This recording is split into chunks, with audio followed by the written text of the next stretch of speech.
Welcome to a time travel through the history of field recording technology. My name is Nadja Wallaszkovits. I'm a professor for conservation and restoration of new media and digital information at the State Academy of Fine Arts in Stuttgart.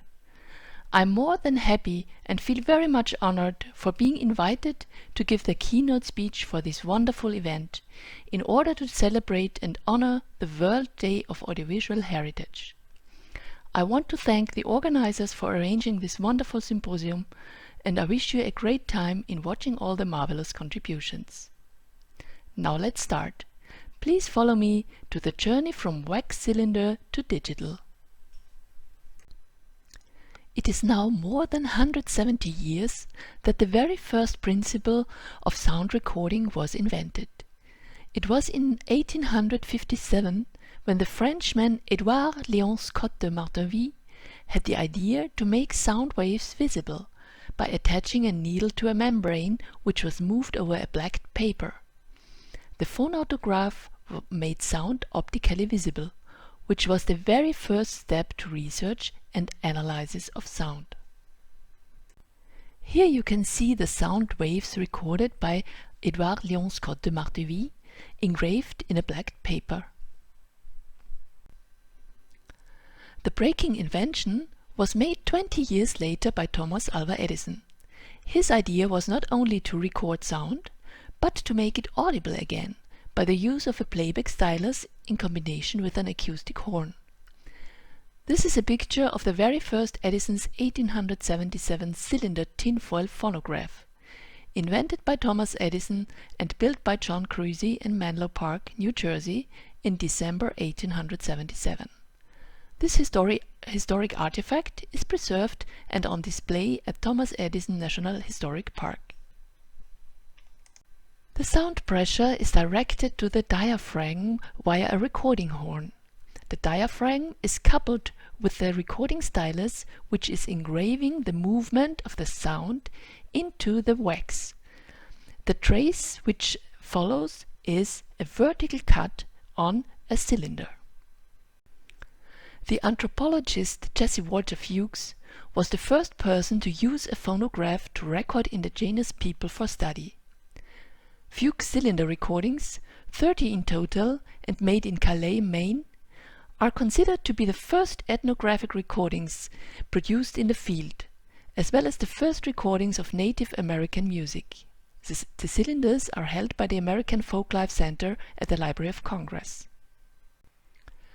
There were hundreds of thousands of wax cylinders recorded with the aim to make the voices and instruments of various cultures and people audible, and for the first time in history reproducible and therefore available for research.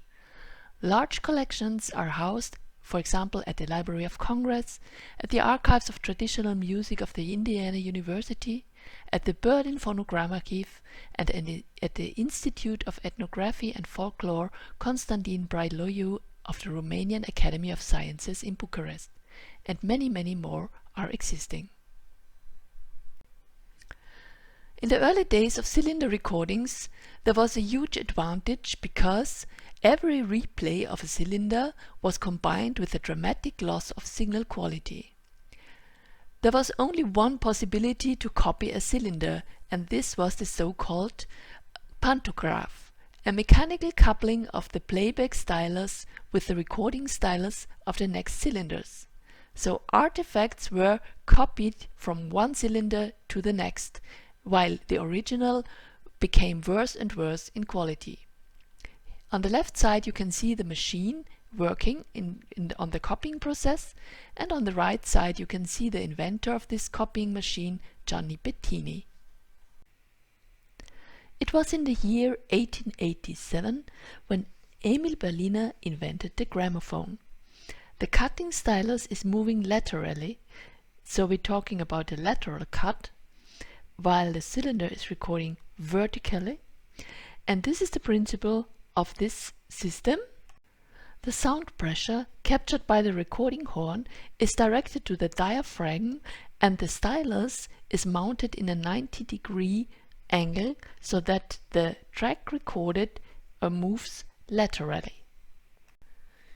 Berliner's principle of acoustical recordings on disc had a big advantage, because the copying by electroplating of the original wax disc was possible very soon after the invention. This was a big advantage for transcription of the materials. The disadvantage of the principle was the heavy weight, and therefore it was too heavy to be brought to the field. Recording pickups for Berliner gramophone were not available at the market in the early days, and both systems, the cylinder but especially the gramophone, had to be positioned absolutely even, otherwise the result was cutting errors, speed errors, and so on. It was in the year 1899 when the first audio archive worldwide was founded, the Phonogrammarchiv in Vienna.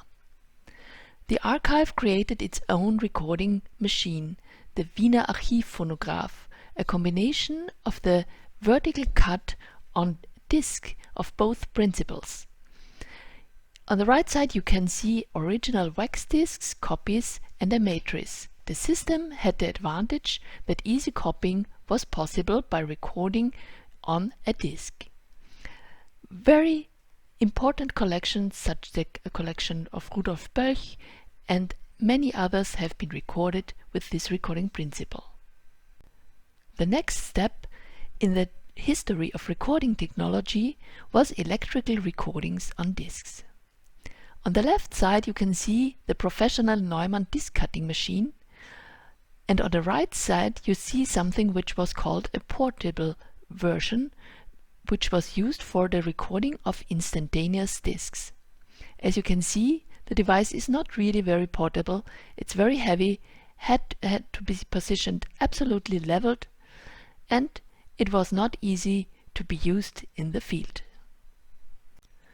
So far, all the recording technologies had some disadvantages. First of all, the short recording time, which was up to only 4 minutes. This means that the methodology of field recording was influenced by the duration of the recording and the recording time that was available to record an item. Both systems, the Edison and the Berliner, had to be positioned absolutely even and leveled and vibration-free, otherwise the result was cutting errors, speed errors, and a very bad signal. Wax media could only be replayed very few times, otherwise there was a really eclatant loss of signal quality and the original was destroyed very soon. Another technology which was on the market but did not really make it to the field was the so-called Philips-Miller recording system, a mix of mechanical recording and optical reading. In the Philips-Miller method, as in the photographic sound film processes, a soundtrack is recorded on a strip of film. However, this is not done by optical means as hitherto, but by mechanical means. The film material, the film mill tape, consists of a celluloid base which in place of the usual photographic emulsion is coated with an ordinary translucent layer of gelatine, on which a very thin opaque surface layer is fixed with a writing device. So, mechanical recording was the dominating recording technology in the field between 1890 and the middle of the 1930s.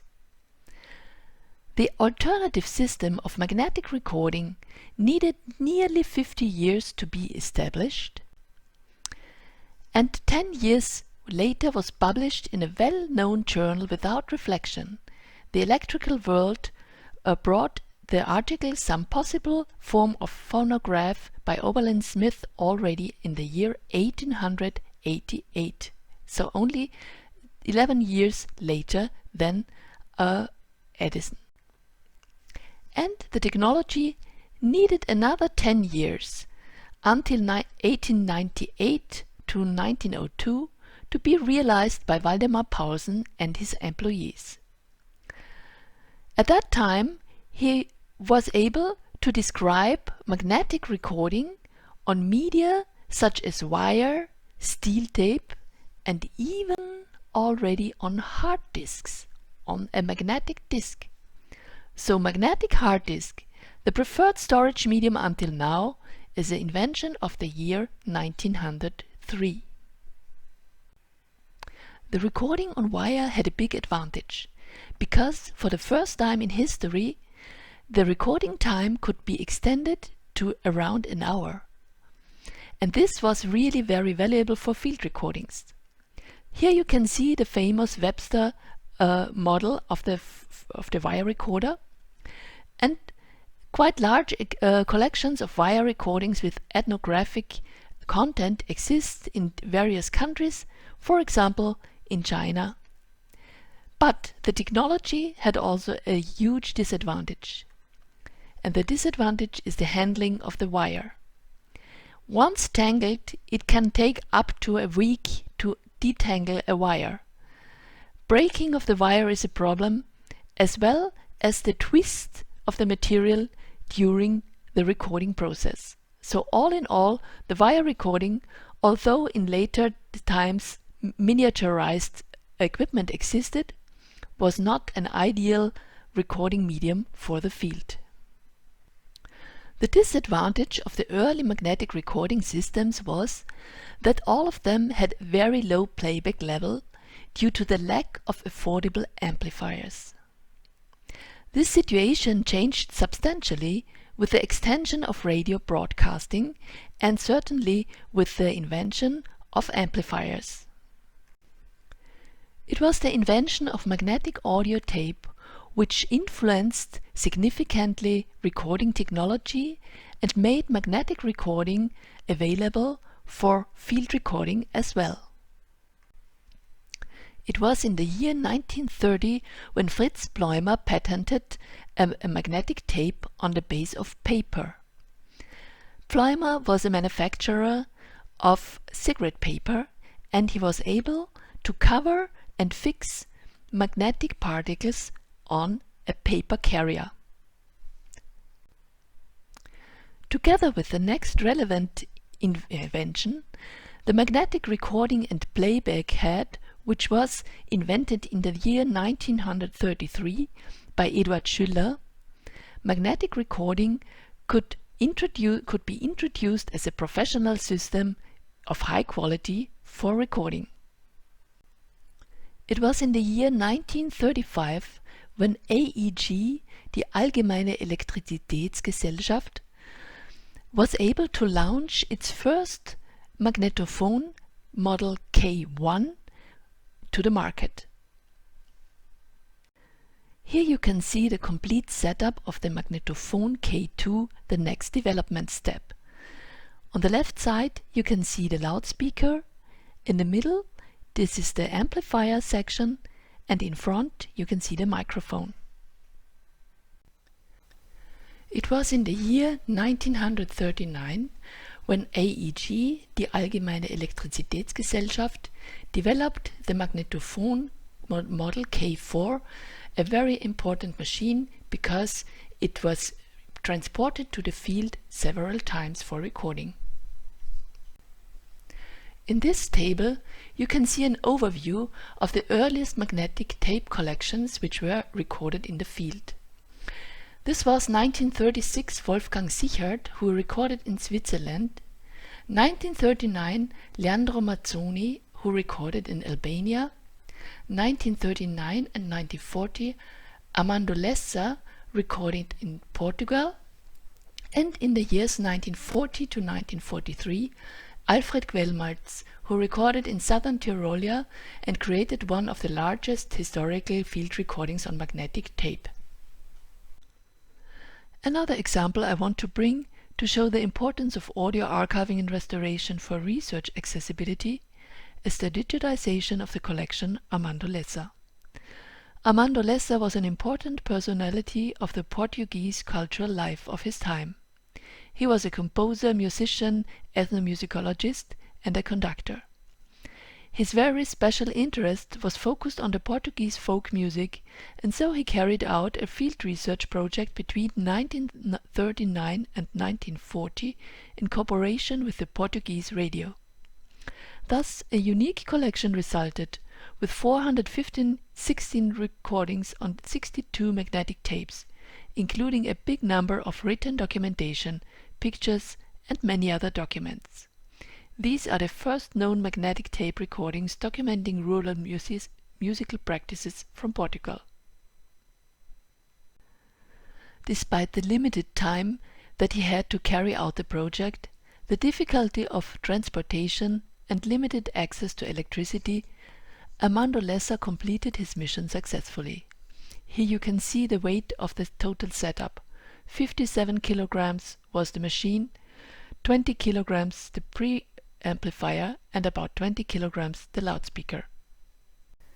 Here you can see examples of the tapes of the collection Armando Lessa, which not always were in very good preservation states. Here you see a tape affected by the so-called vinegar syndrome.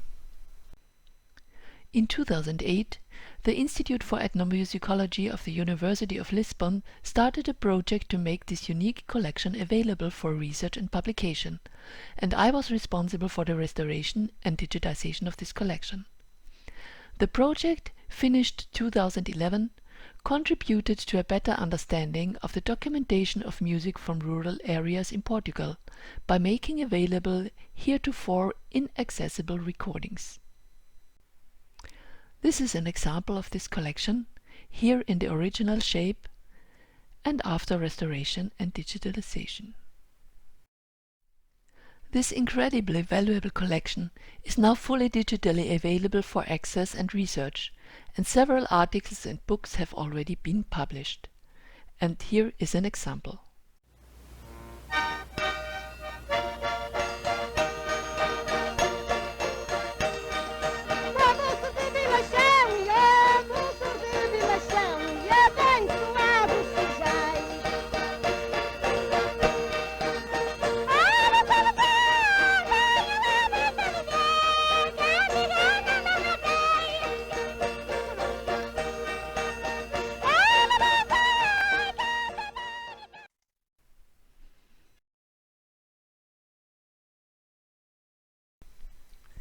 A breaking development in field recording technology was the development of portable magnetic tape recorders. Here you can see one of the first models available in Europe. This was the Austrian model Stutzi Magnet from the year 1958. One of the most famous and most widespread magnetic tape machine, which was portable and battery driven and therefore ideal for transport in the field, was the model Uher Report.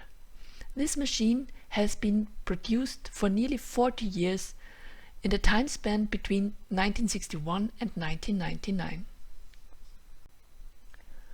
Over 35 different models have been produced during the production time of the Uher Report. This means that each of the machines had different capabilities and different possibilities, such as, for example, the ability to record mono half track, mono quarter track, stereo, or stereo quarter track. This variety of options was very practical in the field, because the tape could be used up to the limit of its recording time by, for example, changing the speed or changing the track format.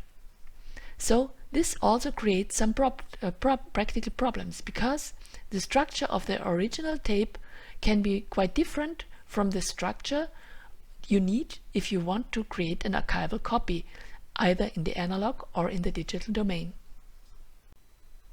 Here you can see the outline of an original tape which has been recorded in mono half track with such a flexible machine.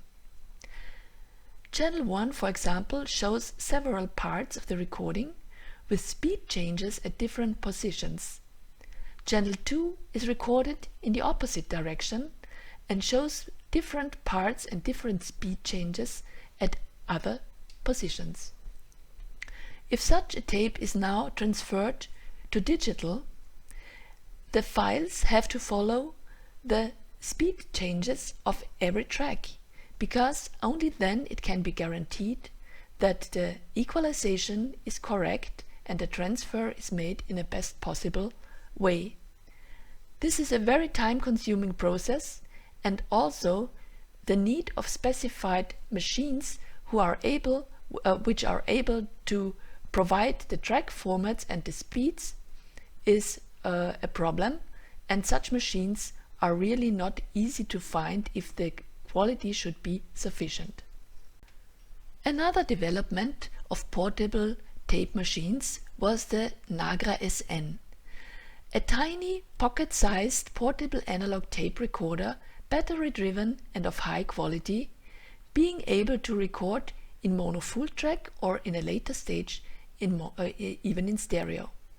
This machine has been produced since the middle of 1960s, but as it was very expensive, the use in the field was limited. The first digital audio recorder, which was portable enough to be used in the field, was the Sony PCM F1 processor, developed in 1982.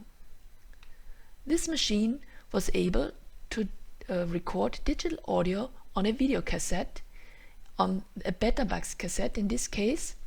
In a later stage, different models were developed which also were able to record on VHS cassettes.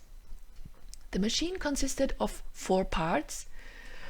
The right ones are the power supply units, and on the left side you can see in the upper part the tape drive, and in the lower part the processor. The processor consisted of only one AD converter, which was able to record left channel, right channel with a time deviation of some milliseconds. A much more portable and very practical format for the field was the development of the portable DAT machines. The DAT format, digital audio tape, was developed in the year 1987. It provided stereo 2-track with up to 48 kHz and up to 24-bit PCM audio quality. And it also provided long play mode and the option to record SMPTE timecode so that it could be synchronized with film recordings. This rotary head digital audio format was a linear format without any data reduction, and so far there exist many recordings on DAT format, but a big problem is the format obsolescence of this format, so the availability of professional playback devices is already limited. The portable DAT machines had a lot of advantages. For example, the high quality, the cassettes, a cassette length up to 180 minutes, and the ability to record subcode informations such as absolute time on the tape, counter information, IDs to locate individual recordings, and to record the local time and the local date for better identification of the content. The disadvantages of this format were mechanical problems, sensitivity to dirt and shock, tracking problems, and the problems of the extraction of subcode information. Troubles with incompatibility and with the extraction in general are encountered, and that had to be transferred in real time, except some isolated applications. Here you can see one of the main problems, which is a mechanical one if the DAT cassettes is ruptured, as you see here. Here you can see something we detected in a cassette which returned from a tropical region. These are ants which made it into the housing of the cassette as eggs and grew up during the travel in the field, and then finally, when we detected them, had already ended their lives.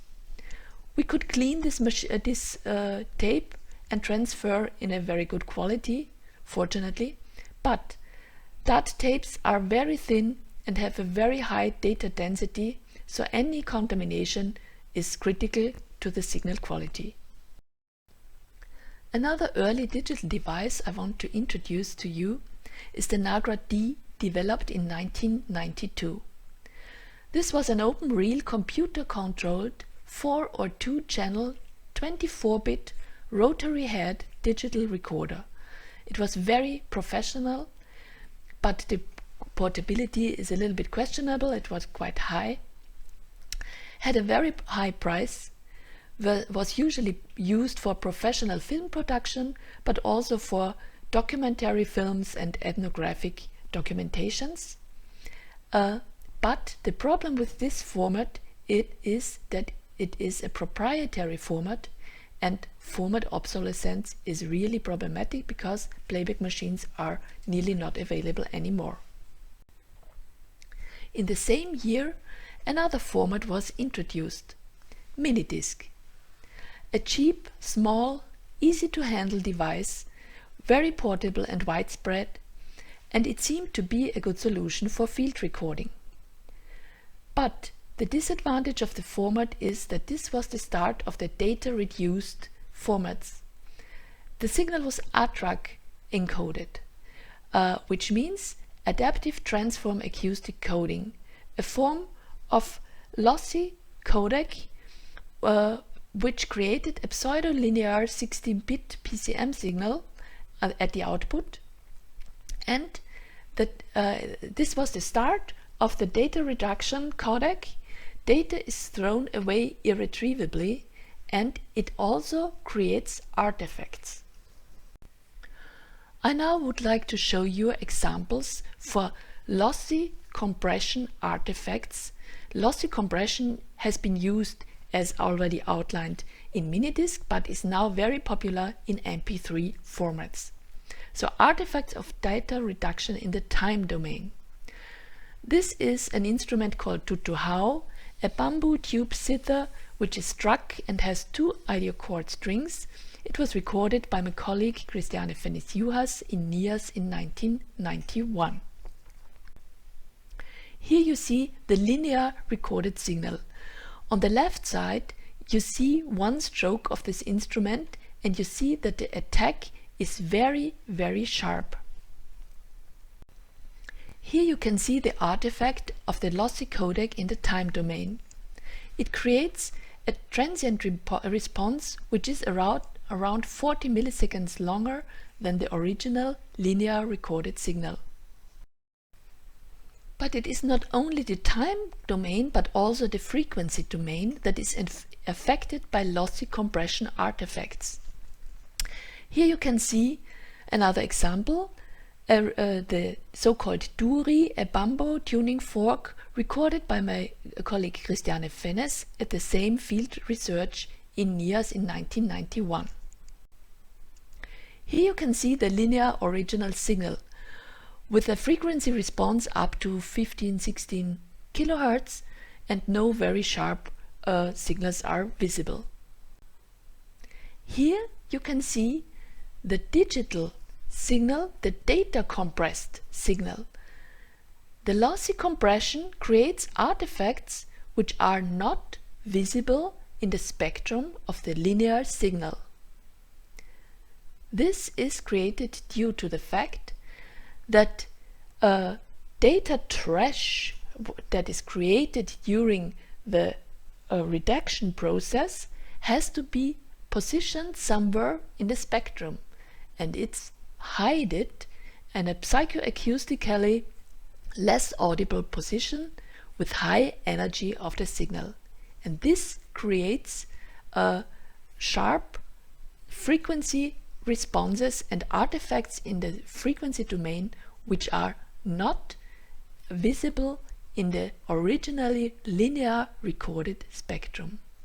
Therefore, data-reduced formats such as MP3 are not allowed in the field if the aim of the recording is to be analyzed in a later stage. At this point, I would like to summarize the most important demands on field recording devices. First of all, as I have outlined before, it's important to use a linear recording format. The device should provide linear recording formats, ideally the WAV file format.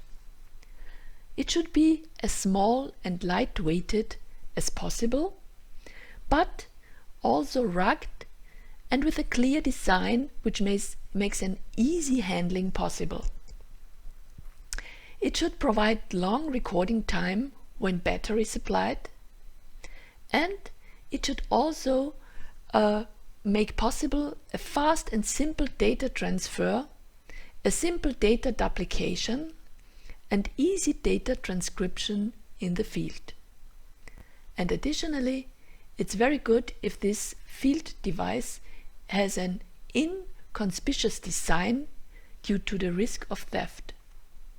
And all that at little cost. So now let's have a short look at recent field recording technology. We have the possibility to record with portable hard disk or solid-state SD recorders. Very useful and very widespread method. We also have the possibility to record with a laptop or even to record with the mobile phone. Solid-state recorders have the advantage that they are dedicated audio recorders which usually allow the recording of linear WAV file format and MP3 format as well. As I've outlined, MP3 is a data reduced format and should only be used in case you want to take some notes or something which is not dedicated to analysis is recorded. In several cases, the quality of the internal microphones is questionable. Therefore, it is important either to use a high quality device or to use external microphones and an external microphone amplifier. This is an example of a highly professional device, but the microphone positioning is very questionable. It is an example as given and described in the Handbook of Audio Technology for an erroneous microphone positioning, because the difference in intensity and time difference of the signal are going into the opposite direction and can lead to dramatic phase errors in the signal. So therefore, the use of professional hard disk or solid-state recorders in combination with external microphones is recommended. They have provide very high resolution up to 192 kHz and 24-bit and have hard drive capacities up to 40 GB or even more, and also with long battery running time, are small sized, lightweight, and sometimes you can also store on hard disk and compact flash card or SD cards in parallel. Professional, robust, excellent, and unfortunately also a little bit expensive. Recording with a mobile phone seems to be much cheaper and much more practicable. The advantage is that this method is very practical and easygoing because you have your mobile phone with you nearly everywhere. But it also has a lot of disadvantages because mobile phones have proprietary formats in audio and video and sometimes a limited audio quality. And with all devices, you always have to take care of auto control of the sound level, because this prevents the evaluation of the original dynamics of the signal. And this is not usable for accurate signal analysis if dynamics should be analyzed. Laptop recording seems to be a very good idea as well. The advantages are also practicability, because field researchers usually travel with their laptops, and the possibility of doing some pre-archiving steps like annotation and transcription already in the field. Disadvantages are questions of power supply, because sometimes if you lose power before you save your file, the entire recording might be gone. And noise created during recording when you, for example, press some keys on the laptop. And it is sometimes quite bulky and conspicuous equipment, and there is a certain risk of theft, going ahead with the laptop. Also with the laptop, it's recommended to use external microphones which of high quality, of a correct positioning, and to take care that handling noises of the microphones are not audible, and the use of external mic preamplifiers for high quality 24-bit recording. To summarize the file-based recording formats as available for field recording today, it can be said that they have a lot of advantages, like for example fast data transfer. There is no tape-related medium anymore, no mechanically sensitive and time-consuming cassette loading processes are necessary, and pre-archiving, annotation, transcription is already possible in the field, which speeds up the archiving process in the end. But we do not have an original carrier anymore, and as all of us know, one copy is no copy. So the recommendation is to develop a really profound safety strategy and to develop a strategy of file handling, as well in the field, but also in the later archiving process. It is recommended to use internal hard disk and storage cards in parallel to create safety copies already in the field. The use of external hard disks and other storage media, and to invest in additional storage cards and don't erase the originals until the data transfer to the archive or to the target medium has been successfully transferred. The development of the digital file-based formats and their long and extended recording time have led to a change in ethnomusicological research methodology. From short, very well planned and selected and prepared single-item recordings to terabytes of unselected continuous recordings of ceremonies and events, and finally to a tendency of undocumented ethnotourism, which in the end creates tons of materials which is without any value if not accurately documented. With this rather provocative sentence, I would like to thank you for your attention, and I'm looking forward to your questions now.